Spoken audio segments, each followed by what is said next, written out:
Good morning, and a warm welcome to your show, Sunny Mornings, Venice Beach. I'm your host, Melissa, and it's Tuesday, June 16th. You'll be interested to know. 63 years ago, today, in 1963, Valentina Tereshkova flew aboard Vostok 6 as the first woman to orbit Earth, completing several circuits as a solo crew member and proving women could perform demanding piloting duties. Her flight became a landmark in human space exploration, inspiring generations and expanding acceptance of women's roles in technical and aeronautical fields. So now you know. And now, it's time for the Surf Report. This morning, it's looking clean with waves around 2 to 3 plus feet. Conditions remain clean through the morning, but by noon, expect 2 to 4 feet with fair conditions. Winds are onshore at around 2 to 3 miles per hour early, picking up slightly to 10 miles per hour by the afternoon. Best time to ride is at 6 a.m. with a -1 foot low tide when the southwest swell is 1 feet at 21 seconds and the onshore wind is 2 miles per hour. The first high tide on Tuesday will be 4 feet at noon, followed by a 2-foot low tide at 4:30. The nearshore buoy at Santa Monica Pier reads 66 degrees for the water temperature. Conditions remain clean with waves around 3 to 4 feet on Wednesday, offering a great start to the period. Thursday sees similar size but shifts to fair and choppy conditions by midday, making it less favorable. Expect a drop in size to 2 to 4 feet on Friday, with choppy surf throughout the day, especially in the afternoon. This morning, there's patchy fog, and it feels like 66 degrees with no wind.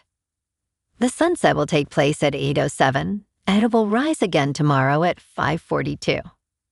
It looks like we're in for some patchy fog early today, clearing by mid-morning, followed by mostly sunny skies, with a high near 68 and a light southwest breeze around 8 miles per hour. If you're inland, it will hit a high of 72. Tonight, expect more patchy fog after 11, with mostly cloudy skies, a low around 63, and light winds around 10 miles per hour. Looking ahead in the weather. Wednesday morning starts with patchy fog before 11 a.m., then turns mostly sunny with a high near 68 and a southwest wind of up to 15 miles per hour. Wednesday night and Thursday morning bring more patchy fog before 11 p.m. and a.m. respectively, with lows around 62 Wednesday night and near 60 Thursday night, and highs around 67 on Thursday and Juneteenth through Saturday. Bonjour, food enthusiasts. This podcast is brought to you by Versailles Cafe and Pastries in Encinitas. Nestled on El Camino Real South, just north of Encinitas Boulevard, this cafe is a haven for culinary delights. Indulge in their amazing Eggs Benedict or their gluten-free crepes. You can grab a panini for lunch or just breeze on through to get your morning coffee. They are open every day from 8 to 5. So stop on by and don't forget to tell them Sunny Morning sent you. In local news, watch parties and protests were planned for Monday in LA as the Iranian national soccer team faced New Zealand in the World Cup, creating a unique intersection of sports and global events. A protest occurred outside the Los Angeles Stadium, with attendees voicing opposition to the Iranian regime's treatment of athletes and political prisoners. Rally participants wore Lion and Sun t-shirts and waved flags from before the 1979 Islamic Revolution. Many soccer fans expressed hope that the game would promote unity, despite the backdrop of current political tensions. The team will play again on June 21st against 9th-ranked Belgium, a crucial match for Group G.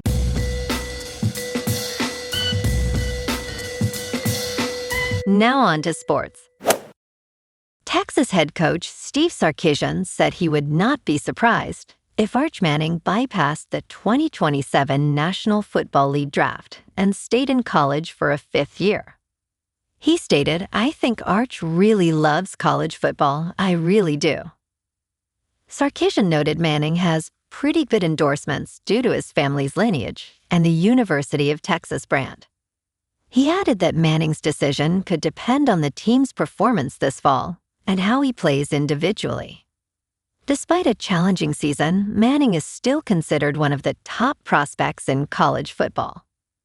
A strong season in 2026 could make him the favorite for the first overall pick. In local sports, the Dodgers are looking sharp. They beat Tampa Bay 4-3 last night at Dodger Stadium, with Kyle Tucker going off 2 for 4 with a homer and 3 RBIs. Eric Lauer threw 6 solid innings, and Tanner Scott locked it down for the save. LA is now 46-27 and leading the series 1-0. Tonight at 7:10, they're going for back-to-back wins with Justin Robleski on the mound against the Rays' Drew Rasmussen. This is the kind of tight game where 1 or 2 runs could decide everything, so expect the stadium to be fired up after last night's clutch victory. The Dodgers have been inconsistent lately, 3 wins in their last 5, but they're better at home, and that matters tonight. Behind the scenes, LA is already thinking about the trade deadline. Sonny Gray from Boston could be the answer. The Red Sox right-hander has got a 3.03 ERA and a solid 1.20 WHIP. Rather than chase Detroit's Tarek Skubal, Gray brings consistency and experience without breaking the farm system. The defending champs know pitching depth is critical for another postseason run. Meanwhile, the Kings are making moves too. They've reportedly offered Quinton Byfield, a 2026 first-rounder, and prospect Henry Brzezinski to Detroit for Dylan Larkin. With Anse Kopitar retired, landing a premier center of Larkin's caliber would address a major need under new coach Peter Laviolette. In top news, Fox Corporation has agreed to buy the streaming pioneer Roku in a cash-and-stock deal valued at approximately $22 billion, including debt. Roku will continue to operate as an open, partner-friendly platform with no immediate changes for customers. The combined company will become the 3rd largest player in U.S. television by share of viewing.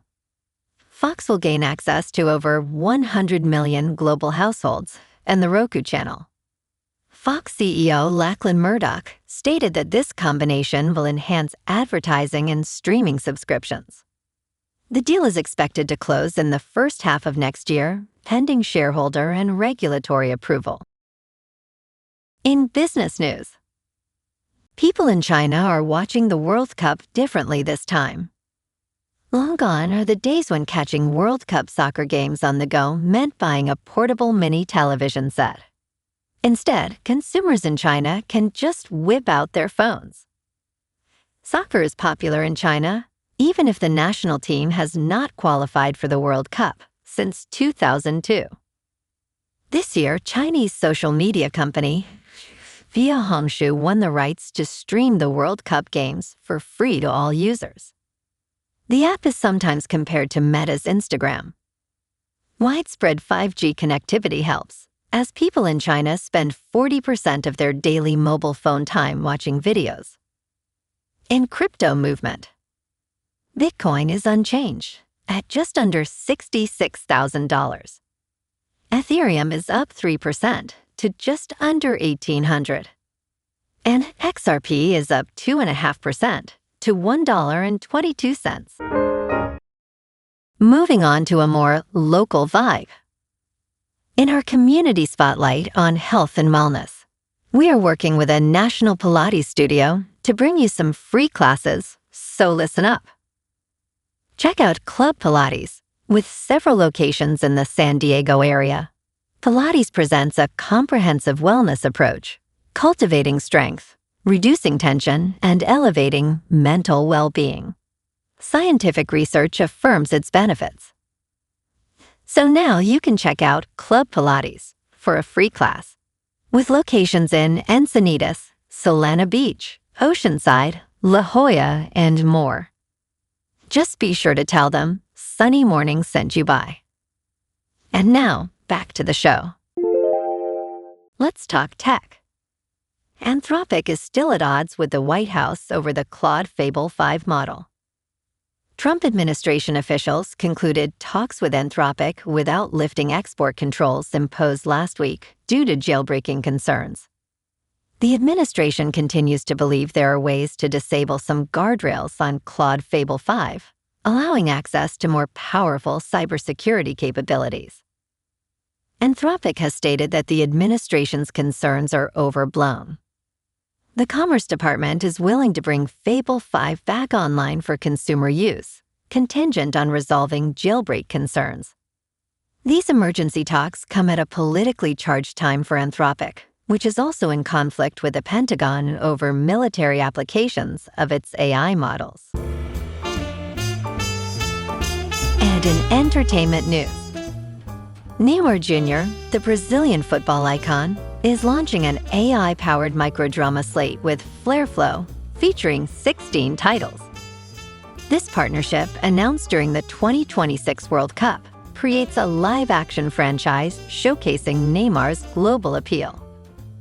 The first wave of titles, including The Way Back to Glory, will debut from June 19th to June 22nd. James Wang, CEO of Flairflow, emphasized that this partnership pushes storytelling boundaries using advanced AI workflows. Timothy O from COL Group noted the strategy's aim to engage over 200 million daily active users in China.